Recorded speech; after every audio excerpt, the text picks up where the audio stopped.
things on the women's side have not been good lately. And on social media, there's been a bit of an uproar. I got something to show y'all. So for the NCAA March Madness, the biggest tournament in college basketball for women, this is our weight room.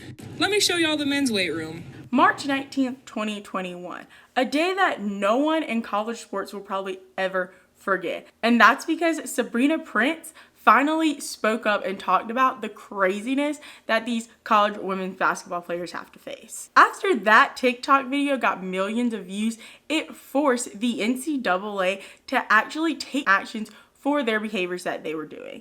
Now, the NCAA did state that that weight rack was just an addition part to the practice court for players to warm up, and that they planned it on putting in a full weight room for the Sweet 16. But that really doesn't still fix the issue, as the men's tournament had that full weight room for the first 2 rounds of their tournament, as well at all of their host sites.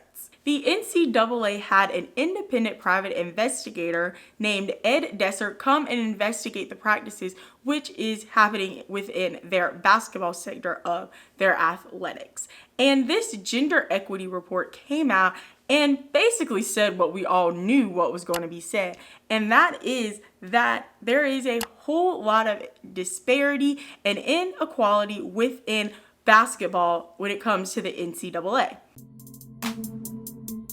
This 100-page report stated that the value of the women's basketball tournament is nowhere near what it should be, as Desser stated that the tournament should be anywhere between $81 and $112 million, but the NCAA women's tournament and Final Four is wrapped into a 29 championship package that's valued at $34 million that ESPN gets to host on their networks. He also stated in that report that there are no systems, structures, and or leadership put in place to stop this inequality and or prevent it.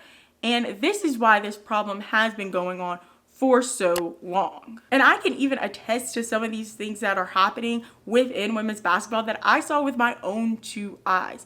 As on February 10th, 2022, I attended the UNC versus Georgia Tech women's basketball game.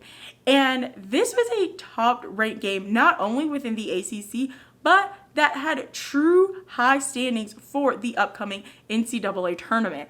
And I was shocked by the things I saw. One, not a lot of students and or fans came out. The facility was pretty empty, as well as it was shocking to see that as they were giving away an entire pair of Jordans in the free giveaways. Unfortunately, I did not win the giveaway, but it was exciting to see the amount of fans that did come out. But the fans that were there, they were truly supportive and all in within the Tar Heels for them to get that win. But after going to this game and then finding out more things about the women's March Madness tournament, it really got me fired up, as even though I planned to do this video already, I just had no idea of the amount of outrageous acts that were going on.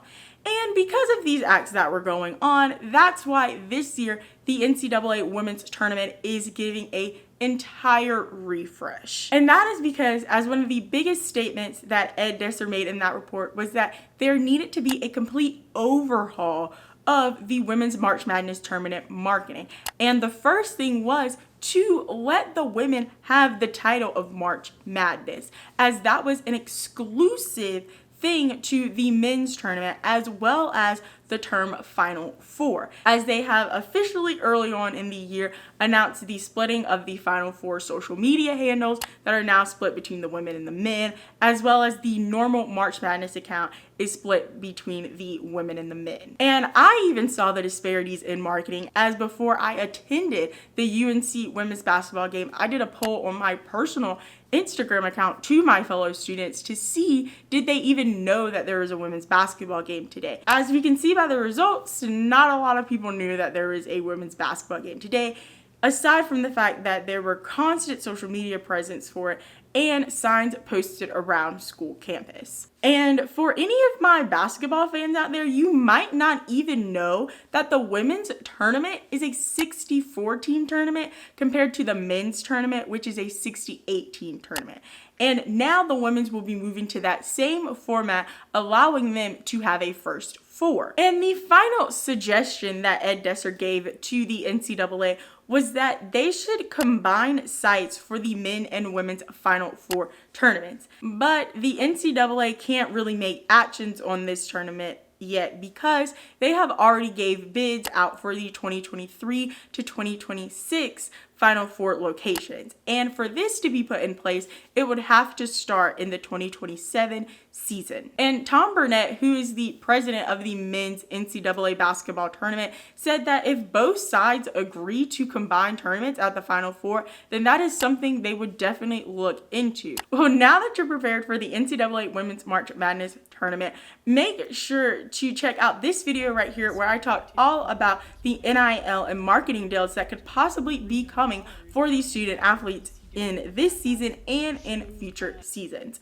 as well as subscribe and hit the bell so you don't miss any videos as I post every Monday at 11 a.m. Eastern Standard Time.